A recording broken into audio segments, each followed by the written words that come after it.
Gearhead 327. Alright, I got a tire here off of an old truck and I need to air it up.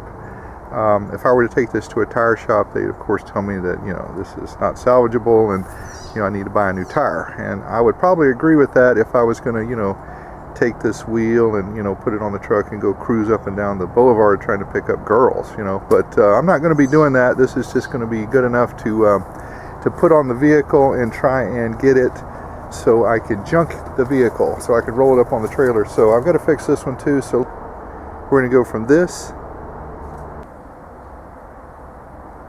to this.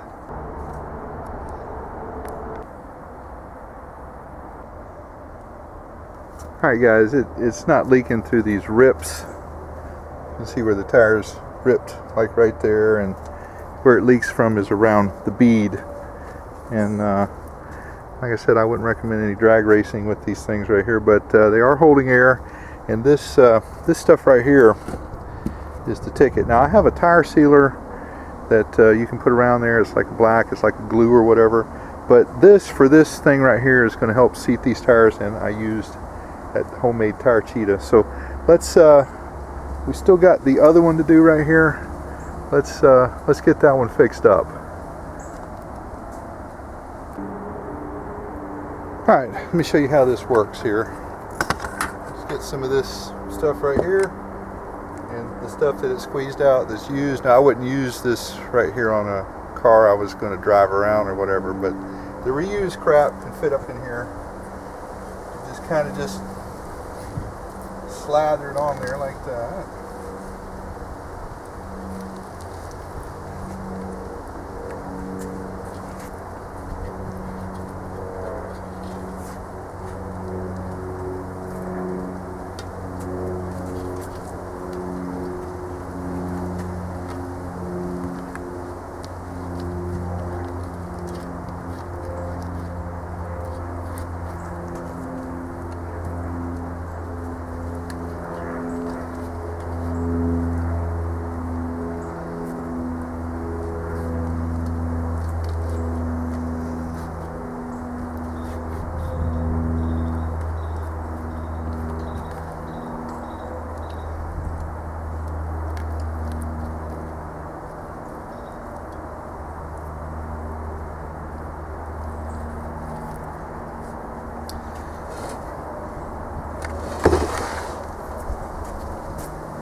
And don't be afraid to use too much, because the air will push it back out and you can reuse a lot of it. So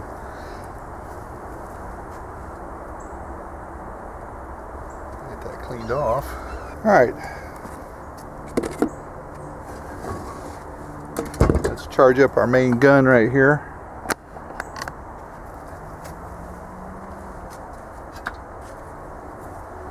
And I've got one of these things that locks on to the tire, but we're going to charge this up. I think I got my regulator set to 100 psi.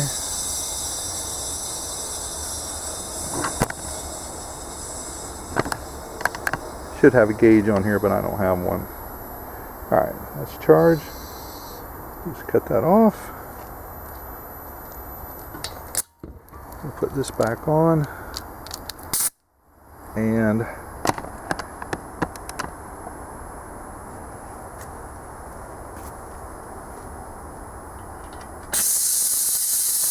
see how it's not catching? A lot of times the only way you can do this is with a tire cheater, or you can use some starting fluid.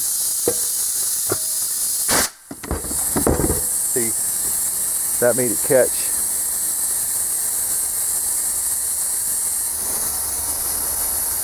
Or it helps make it catch.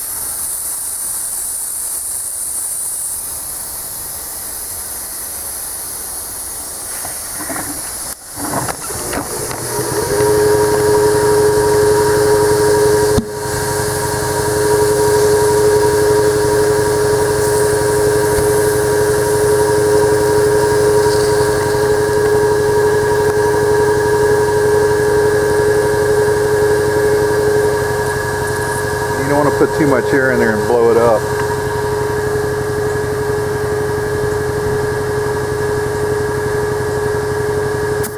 You get my air gauge.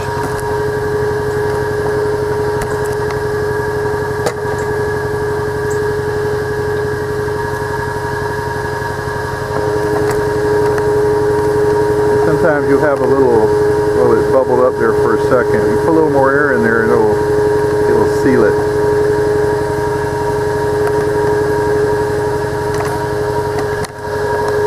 Alright, well, what I do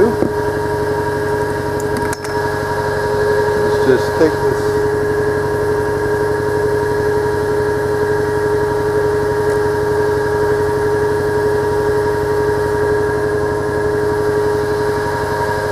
put that right back in there.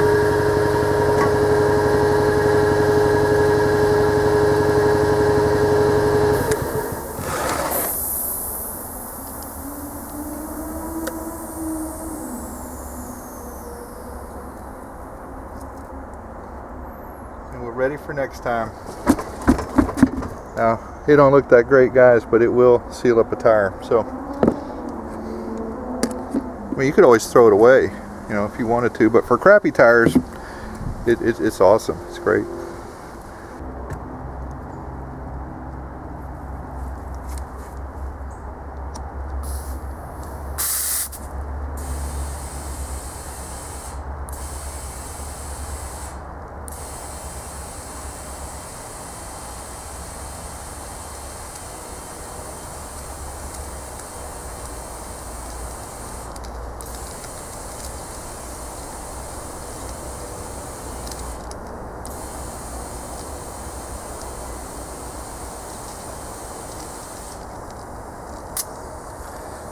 Alright, well, there we go. Of course, sounds like we got some leaking going on.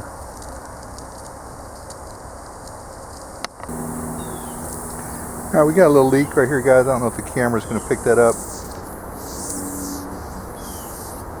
And it's right underneath that A right there.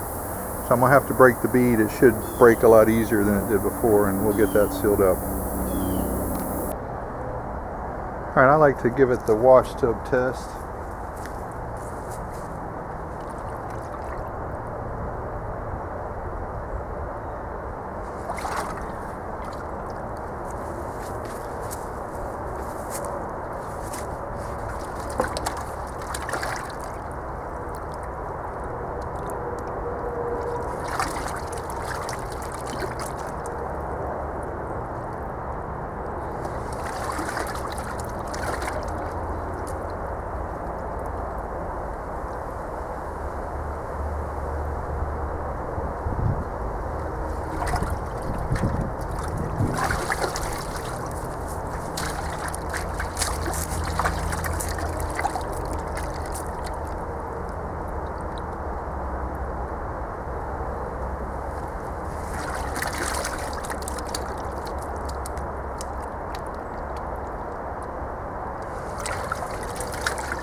Alright, no leaks. Alright, well there we go. We've brought some 30-year-old tires back from the dead. You can see they're not in perfect condition, but they are not leaking, and I didn't have to buy any more. Like I said, this is just to move up on the trailer and move it around, but it worked. So there you go, and it didn't cost me anything either. So, alright, Gearhead 327. Well, this is the vehicle that the tires came off of, and I just put them back on there. You can see this old Ford has definitely seen better days, and it wouldn't look like that tire would hold air, but it's been holding, and we just, like I said guys, just good enough to get it moved up on a trailer. So, alright, Gearhead 327.